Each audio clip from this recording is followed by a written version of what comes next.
Hello बच्चों, मैं new Catholic mission school से चंद्रिका अत्रे। आज हम संचयन भाग इस पाठ को स्टार्ट करने वाले हैं। उसमें हमारा पहला पाठ है हरिहर काका। इसके पहले हम स्पर्श के दो पार्ट कर चुके हैं। एक भाग गद्य का है जो कि बड़े भाई साहब है। आई होप आप लोगों ने समझ में आया होगा आपको, और उसके कुछ क्वेश्चन आंसर्स पीडीएफ फाइल के द्वारा मैंने सेंड किए थे, वो भी शायद आपको मिल गए होंगे। सेकेंड पार्ट हमने कबीर की साखियाँ ली थी पद्य से। एक भाग गद्य से हो गया है और एक पद्य से हो गया है, तो वो भी आपको आई होप समझ में आया होगा। इसके बाद अब आज हम संचयन का भाग ले रहे हैं, क्योंकि आपको दो पाठ्य पुस्तकें हैं, एक स्पर्श और एक संचयन। तो आज हम स्टार्ट कर रहे हैं संचयन का पार्ट 1, लेकिन भाग 2। नाम है हरिहर काका। देखिए, हरिहर काका जिनको लिखा हुआ है मिथिलेश्वर जी ने, ये हमारे पाठ के लेखक हैं। अब आप पाठ के नाम से सोच रहे होंगे कि हरिहर काका पाठ मतलब कि कोई एक कैरेक्टर है जिनका नाम हरिहर काका है।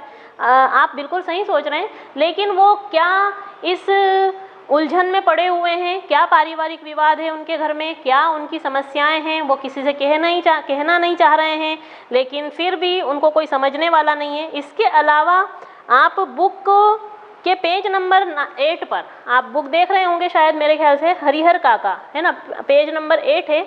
यहाँ पर थोड़ी सी समरी दी हुई है पाठ की, है ना। पाठ को किस आधार पर लिखा गया, किस लिए लिखना पड़ा, क्या हमें मैसेज, क्या शिक्षा मिलने वाली है इस पाठ से, क्या पारिवारिक विवादों के बीच में हर व्यक्ति नहीं घिरा हुआ रहता है? नहीं, ऐसा नहीं है। हाँ, परिवार सबका है, लेकिन सबके यहाँ क्या है कि सामंजस्य, आपसी तालमेल बहुत अच्छे से अगर बैठा हुआ हो तो हमारी समस्याएं कभी बड़ा रूप नहीं ले पाती। लेकिन यहाँ क्या हो रहा है, हरिहर काका पूरी तरह से घर में अकेले हैं।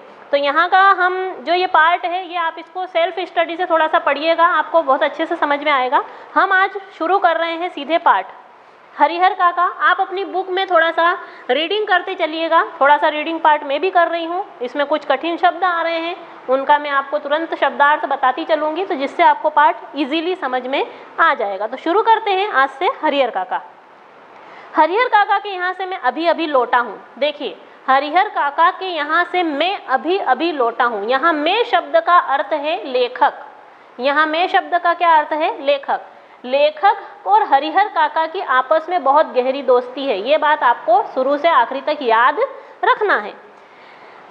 कल भी मैं उनके यहाँ गया था, पर कल ना तो वो कुछ कह रहे थे, ना ही आज। देखिए, लेखक हमारा रोज काका के घर जाता है, दोनों आपस में काफ़ी मित्रता है। हालांकि उम्र का काफ़ी अंतर है दोनों के बीच में। लेखक हमारे अभी काफ़ी यंग हैं और नौजवान हैं, और काका जैसे कि उम्र से अभी लग ही रहा है कि कुछ 50-60 के करीब उनकी उम्र हो चुकी है। दोनों ही दिन मैं उनके पास बैठा रहा, लेकिन उन्होंने कल ना कोई बातचीत की। जब मैंने उनसे उनकी तबीयत के बारे में पूछा तो उन्होंने सिर उठाकर कहा, एक बार मुझे देखा, सॉरी कहा नहीं, देखा, और फिर सिर झुकाया तो दूसरी बार मेरी तरफ नहीं देखा। उनकी एक ही नज़र बहुत कुछ कह गई। यंत्रणाओं, आप देखिए यहाँ शब्द आया है यंत्रणाओं। यंत्रणाओं शब्द का अर्थ है परेशानी, मुसीबत, है ना, किसी उलझन में घिरे हुए हैं। और जिस मन स्थिति में, मन स्थिति यानी उनके मस्तिष्क में क्या चल रहा है, कुछ उलझन चल रही है, वो कह नहीं रहे हैं, लेकिन अंदर ही अंदर कुछ सोच रहे हैं और परेशान है। ये बात उन्हें, लेखक ने, समझ में आ रही है, परंतु उसमें आंखें बहुत कुछ कह देती है, मुंह खोलने की ज़रूरत नहीं पड़ती। आपने भी देखा होगा, कोई परेशान व्यक्ति होगा, हम उससे बार बार उसका फेस देख के समझ जाते हैं कि व्यक्ति परेशान है। और हमारे अगर करीबी व्यक्ति होगा, हमारे पहचान का होगा या नज़दीक का होगा, तो हम उससे तुरंत पूछेंगे कि क्यों भैया, कुछ परेशानी है क्या आपको? अगर परेशानी बताने जैसी होगी तो व्यक्ति बता देता है, लेकिन अगर परेशानी जैसे कि बाहर बताने जैसी नहीं हो तो हम उसे नहीं बताते। अब बाहर बताने जैसी परेशानी कैसे? लेखक, एक बार और मैं आपको बताऊं, लेखक का हरिहर काका से कोई खून का रिश्ता नहीं है, कोई रिश्तेदार नहीं है। वो सिर्फ एक पड़ोसी है ना, एक पड़ोसी है और एक जान पहचान का व्यक्ति है। तो यहाँ पर परेशानी काका को परिवार से संबंधित है। परिवार की बातें, घर परिवार की बातें, जमीन जायदाद का, पैसे संबंधी कुछ विवाद है या कुछ है परेशानी, वो आपको पाठ के आगे समझ में आएगा। लेकिन देखिए, यहाँ पर काका लेखक को कुछ भी बताना नहीं चाह रहे हैं। क्यों? क्योंकि काका को ये नहीं अच्छा लगता है कि हम घर की बातें बाहर कहें। तो यहाँ पर एक शिक्षा मिल रही है हमें कि हमारे घर में कुछ भी परेशानी हो, कुछ भी छोटी मोटी तकरारें हों, झगड़े हों, विवाद हों, वो उन्हें हमें बाहर अपने दोस्तों में या हमारे जान पहचान के लोगों में शेयर नहीं करना चाहिए। घर की बातें घर में ही रहें तो काफ़ी अच्छा रहता है। क्यों? क्योंकि एक हमें हमारे समाज में एक हमारा एक मान सम्मान होता है, एक हमारी समाज में एक पहचान होती है, एक परिवार का नाम होता है ना। तो यहाँ पर एक शिक्षा हमें मिल रही है। चलें आगे बढ़े। हरिहर काका की जिंदगी से मैं बहुत गहरे जुड़ा हुआ। देखिए दूसरे पैराग्राफ हमारा स्टार्ट हो गया है। दूसरे पैराग्राफ में काका का, हरिहर काका का और हमारे लेखक का आपस में कैसे दोस्ती है, क्या उनका रिश्ता है और वो कैसे एक दूसरे के इतने करीब आए, वो बात बताई जा रही है। हरिहर काका की जिंदगी से मैं बहुत गहरे से जुड़ा हूँ, बहुत गहरे से यानी बहुत पहले से जुड़ा हुआ हूँ। गांव में जिन चंद लोगों का मैं सम्मान करता हूँ उनमें एक हरिहर काका भी है। हरिहर काका के प्रति मेरी आसक्ति, आसक्ति यानी लगाव, आसक्ति शब्द का अर्थ है लगाव, के अनेक व्यवहारिक और वैचारिक कारण हैं। उनमें बहुत प्रमुख कारण दो हैं। एक तो हरिहर काका मेरे पड़ोस में रहते हैं, दूसरा कि मेरी माँ बताती है कि हरिहर काका बचपन में तुझे बहुत प्यार करते थे, बहुत दुलार करते थे। तो हम अब एक चीज़ और भी सोचें कि लेखक से इतना गहरा जुड़ाव हरिहर काका का इसीलिए रहा कि एक तो लेखक पड़ोस में रहता था और जब छोटा था तब हरिहर काका उसको बहुत लाड़ प्यार करते थे, तो दोनों के बीच में दोस्ती बहुत हो गई। अब हरिहर काका मुझे अपने पिता से भी बढ़कर प्यार करते थे। हरिहर काका मुझे भी बहुत अच्छे लगते थे। जब मैं सयाना हुआ यानी बड़ा हुआ तो मेरी पहली दोस्ती हरिहर काका से ही हुई। देखिए लेखक को भी अगर अच्छे दोस्त के रूप में अगर कोई मिला तो लेखक हरिहर काका मिले, और हरिहर काका को भी कोई अच्छा व्यक्ति मिला तो सिर्फ लेखक मिला। तो दोनों के बीच में निश्चित दोस्ती होना ही थी। पहले जैसे कि काका ने मेरे लिए इस उम्र तक प्रतीक्षा की। माँ बताती है कि मुझे पहले गांव में किसी से इनमें से इतनी गहरी दोस्ती नहीं हुई, कुछ भी नहीं छिपाते थे, खुलकर बात करते थे। अब देखिए यहाँ पर फिर वही बात आ रही है कि लेखक से पहले तो हरिहर काका बहुत कुछ बातें शेयर करते थे, लेकिन अब नहीं कर रहे हैं। अब वो कुछ कहना ही नहीं चाह रहे हैं, अपने अंदर ही अंदर घुटे जा रहे हैं, अपनी परेशानी को बता नहीं रहे हैं। तो इसके पीछे काका का क्या मकसद है ये अब हम पता करेंगे। अगले पैराग्राफ में बता रहे हैं कि अब जो किस स्थिति में चल रहे हैं काका, कि एक नाव है बीच मझधार में एक नाव है और दूर दूर तक आप चिल्ला रहे हैं, मदद के लिए पुकार रहे हैं और नाव आपकी फंस गई है। अब वहाँ पर आपको संभालने वाला या कहना चाहिए कि बचाने वाला कोई नहीं है। बस अब आप इसी चीज़ की प्रतीक्षा करो कि कब ये नाव डूबे और हम इसमें जल में विलीन यानी समा जाएं। यानी ऐसी स्थिति में नाव, मझधार और दूर दूर तक कोई नहीं है, इस प्रकार की सिचुएशन बनाकर, इस प्रकार की परिस्थिति बताकर हरिहर काका की परिस्थिति को जोड़ा गया है। अब इसमें काका घिर गए हैं। अब पेज पलटिए आप। हरिहर काका के बारे में मैं सोचता हूँ कि मुझे लगता है वह समझ नहीं पा रहे हैं कि कहें तो क्या कहें और करें तो क्या करें। लेखक को कुछ कुछ उनकी स्थिति देखकर समझ में आ गया है कि काका कोई बहुत बड़ी परेशानी से गुजर रहे हैं, लेकिन वो मुझे बताना नहीं चाहते हैं। हरिहर काका की स्थिति से मैं भी शायद उनके इस अगर स्थिति में होता तो शायद मैं भी गूंगेपन का शिकार हो जाता। हरिहर काका इस स्थिति में कैसे आ फंसे, ये कौन सी स्थिति थी, इसके लिए कौन जिम्मेदार है, यह सब बताने के लिए हमें पहले अपने गांव जाना पड़ेगा।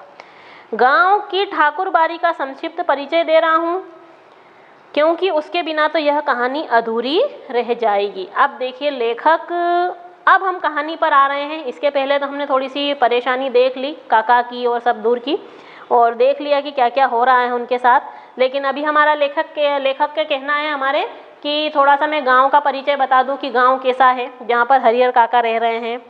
एक ठाकुरबाड़ी यानी कृष्ण जी का बहुत बड़ा मंदिर है, बहुत बड़ी धर्मशाला बनी हुई है जिसको लोग ठाकुरबाड़ी कहते हैं। यानी पूरे गांव का एकमात्र धार्मिक स्थल है, मंदिर है जहाँ पर लोग अपनी पूजा पाठ करने जाते हैं। तो अब हम शुरू कर रहे हैं। मेरा गांव कस्बाई शहर आरा से 40 किलोमीटर दूरी पर है। हसन बाजार बस स्टैंड के पास। गांव की कुल आबादी 2,500 से 3,000 है। गांव में 3 प्रमुख स्थान हैं।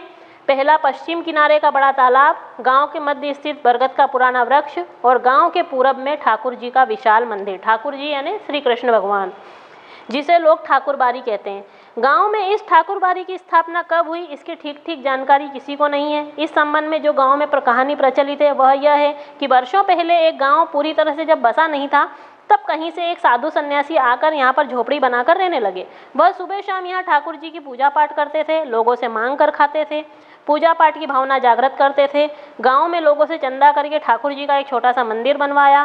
फिर जैसे जैसे गांव बसता गया आबादी बढ़ती गई। मंदिर के कलेवर में यानी मंदिर का जो चढ़ावा रहता है, मंदिर की जो दान पेटी आप लोगों ने भी देखी होगी, जिसमें श्रद्धालु या भक्त जो भी मंदिर में आते हैं वो श्रद्धा से अपनी पूंजी का एक छोटा सा भाग या जो भी उनके पास रहता है नगद पूंजी वो चढ़ा देते हैं। लड़के को नौकरी मिल जाए या उनके घर में अच्छी शादी हो जाए, ये जितनी भी मान मन्नतें होती थी वो सारी उस मंदिर में आकर वो पूरी करते थे। तो इस पैराग्राफ में पूरा मैं नहीं पढ़ रही हूँ, इसको आप थोड़ा सेल्फ स्टडी से खुद पढ़िएगा। तो इस पूरे पैराग्राफ में जो गांव का जो मंदिर है, जो ठाकुरबाड़ी जिसे कहते हैं लोग, वहाँ पर एक सन्यासी आकर पूर्व समय में आकर रहने लग गया था और उसने वहाँ पर ठाकुरबाड़ी की स्थापना कर दी। उसके बाद लोगों ने उसको बढ़ाना शुरू कर दिया मंदिर को, जैसे थोड़ा थोड़ा पैसा इकट्ठा करा, कभी कभी कुछ काम करवा दिया, या अगर उनके घर में कुछ शुभ काम हो जाता था तो वो उसका सारा श्रेय किसको देते थे, उस मंदिर को देते थे कि हमारी जो अब हमारे घर में जो अच्छा काम हुआ है वो इनकी वजह से हुआ है, और तुरंत खुशी खुशी जाकर वहाँ कुछ भी चढ़ा देते थे। अब देखिए ये सब तो हुआ, आगे अब और भी परेशानियाँ चल रही हैं। क्या कि जो ठाकुरबाड़ी है वो एक आस्था का केंद्र थी। आस्था का यानी लोगों को विश्वास था कि यहाँ पर एक भगवान है और वो हमारी परेशानियाँ सुनते हैं और जो मन्नत हम मांगते हैं वो पूरी होती है, और वाकई में यहाँ पर कुछ अच्छी भावनाएं उनके लोगों की जुड़ी हुई थी। श्रद्धा काफ़ी रखते थे, काफ़ी विश्वास रखते थे वो लोग। अब ठाकुरबाड़ी के नाम पर 20 बीघे खेत हैं। धार्मिक लोगों की एक समिति है जो ठाकुरबाड़ी की देखरेख करती है। संचालन के लिए प्रत्येक 3 साल में एक महंत और एक पुजारी की नियुक्ति होती है। अब देखिए आप लोग सोच रहे होंगे कि पाठ के बीच में ठाकुरबाड़ी का पूरा परिचय क्यों दिया और ये महंत और पुजारियों का क्यों यहाँ पर चर्चा हो रही है। तो देखिए इसमें ये सारी कहानियाँ इन लोगों के आसपास ही घूमती हुई नजर आएंगी। ठाकुरबाड़ी का एक संस्था बन चुकी थी और वहाँ पर 3-3 साल में व्यक्तियों को भेजा और बदला जाता था। एक पुजारी होता था, एक महंत होता था और 3 पुजारी होते थे। ठाकुरबाड़ी का काम लोगों के अंदर ठाकुरबाड़ी के प्रति, ठाकुर जी के प्रति भक्ति भावना पैदा करना, धर्म के विमुख हो रहे लोगों को रास्ते पर लाना। ठाकुरबाड़ी में भजन कीर्तन की आवाज़ बराबर गूंजती रहती थी। गांव जब भी बाढ़ या सूखे की चपेट में आता था तो ठाकुरबाड़ी के अहाते में यानी आंगन में तंबू लग जाता था। लोग ठाकुरबाड़ी के साधु संत अखंड हरि कीर्तन शुरू कर देते थे। इसके अतिरिक्त गांव में किसी भी पर्व या त्यौहार की शुरुआत ठाकुरबाड़ी से ही होती थी। होली में सबसे पहले गुलाल ठाकुर जी को लगाया जाता था। दिवाली का पहला दीपक ठाकुरबाड़ी में जलता था। जन्म हो, शादी हो, जनेऊ हो, कोई भी त्यौहार हो, सबसे पहले लोग कहाँ आना पसंद करते थे? भगवान के मंदिर में। तो यहाँ पर बार बार ठाकुरबाड़ी का जिक्र इसलिए हो रहा है क्योंकि वो काफ़ी चर्चा का विषय था पूरे गांव में, और सारा काम ठाकुर जी के शरण में आने के बाद ही किया जाता था। तो ठाकुर जी और ठाकुरबाड़ी का गांव से और हरिहर काका से वहाँ के महंत लोगों का सब कुछ क्या आपस में कनेक्शन था, ये आपको धीरे धीरे आगे समझ में आएगा। अगले पैराग्राफ में हम देखते हैं कि ठाकुर जी के साथ अधिकांश लोगों का बहुत घनिष्ठ संबंध था। तन और मन दोनों से कृषि कार्य से बचा हुआ जो भी समय गांव वालों को मिलता था वो ठाकुर जी के मंदिर में आकर अपना समय साधु सन्यासियों के प्रवचन या भजन कीर्तन में बिताते थे। उन्हें यह महसूस होता था कि जो भी अभी शुभ काम हो रहे हैं गांव में, जो विपदाएं नहीं आ रही हैं, वो सब कुछ ठाकुर जी के मंदिर की वजह से ही हो रहा है। यानी इतना आत्मविश्वास, या कहना चाहिए एक अंधविश्वास भी कह सकते हैं इसको हम, कि बहुत ज़्यादा भगवान के प्रति मान मिन्नतें मानना, वो जैसा कह दे मंडी महंत और पुजारी वगैरह जो जैसा कह देते थे गांव वाले बिल्कुल आंख मूंद के विश्वास कर लेते थे। और धीरे धीरे पहले तो क्या काफ़ी ईमानदार थे लोग वहाँ पर, महंत और जो पुजारी थे वो पहला इतना लोगों के चढ़ावे पर इन पर नज़र नहीं रखते थे। लेकिन धीरे धीरे क्या हो गया कि वहाँ पर जो हरिहर काका के समय पे जो महंत और पुजारी थे वो काफ़ी धूर्त और चालाक थे। धूर्त और चालाक शब्द का यहाँ पर अर्थ है कि वो काफ़ी बदमाश किस्म के थे, यानी उन्हें गांव के पैसे पर काफ़ी नज़र थी। और रही सही जो ठाकुरबाड़ी के पास ज़मीन जायदाद आ गई थी उस पर भी उनकी काफ़ी बुरी नज़र थी। अब परिस्थितिवश उधर से हरिहर काका ने ठाकुरबाड़ी में जाना बंद कर दिया था। पहले वह अक्सर ठाकुरबाड़ी में जाते थे। मैन बहलाने के लिए कभी कभी मैं भी ठाकुरबाड़ी चला जाता था। लेकिन अब क्या होता है कि वहाँ के साधु सन्यासी मुझे फूटी आंख नहीं सुहाते। यहाँ पर मैं शब्द से आपको पता है लेखक बोल रहा है यहाँ पर, कि लेखक भी पहले भी ठाकुरबाड़ी में पहले लेखक भी जाता था, क्योंकि प्राचीन समय में, पहले के समय में तो ठाकुरबाड़ी में बहुत आनंद आता था और वाकई में बहुत ईमानदार लोग वहाँ पर काम करते थे। उन्हें गांव से या गांव के रुपए पैसे से कोई मतलब नहीं रहता था। लेकिन अब क्या हो रहा है कि वहाँ पर जो अभी के समय में जो लोग वहाँ आए हुए हैं वो तो सिर्फ एक नंबर के कामचोर हैं, आलसी हैं। वो सिर्फ चढ़ावे पे और पैसे पे ही नज़र रखते हैं गांव की, और बस भगवान के नाम पर दोनों वक्त भोजन करना और लोगों को फंसाना चिकनी चुपड़ी बातें कर करके कि आप अपने ये दान कर दो, आप ये दान कर दो, आपको ये अच्छा हो जाएगा, वो अच्छा हो जाएगा। तो कुछ इस तरह के वहाँ पर बहलावे चलते रहते हैं। तो अब लेखक क्या कह रहा है कि उसे पहले तो ठाकुर बारी बहुत पसंद थी, हरिहर काका भी पहले बहुत जाते थे मंदिर में, लेकिन अब आजकल उन लोगों ने जाना बंद कर दिया है। क्यों? क्योंकि वहाँ के जो अब साधु सन्यासी हैं वो अच्छे नहीं आए हुए थे। ठाकुर जी के भोग लगाने के वक्त नाम पर दोनों जून यानी दोनों वक्त हलवा पूड़ी खाते हैं और आराम से पड़े रहते हैं। अगर उन्हें कुछ नहीं आता है तो सिर्फ बातें बनाना आता है। अब ये सब तो ठाकुर बारी का परिचय सुन लिया आपने। साधु सन्यासी जो वहाँ पर आए हुए हैं, जो कि वाकई में नीयत के बहुत खराब हैं, रुपए पैसे गांव के लोगों के रुपए पैसे पर, खेतों पर उनकी हमेशा नज़र रहती है। और तीसरी चीज़ हमने आपको बता दी कि गांव किस प्रकार से बसा हुआ है, लेखक हमारा कौन है, हरिहर काका कौन है, ये सब तो आपको अब समझ में आ गया। अब हम अपने सेकेंड पार्ट में हम चलेंगे हरिहर काका के घर, लेकिन ये हम करेंगे नेक्स्ट वीडियो में। हम उनके घर जाएंगे, उनके परिवार की स्थिति को देखेंगे, कौन कौन उनके घर में लोग हैं। धन्यवाद।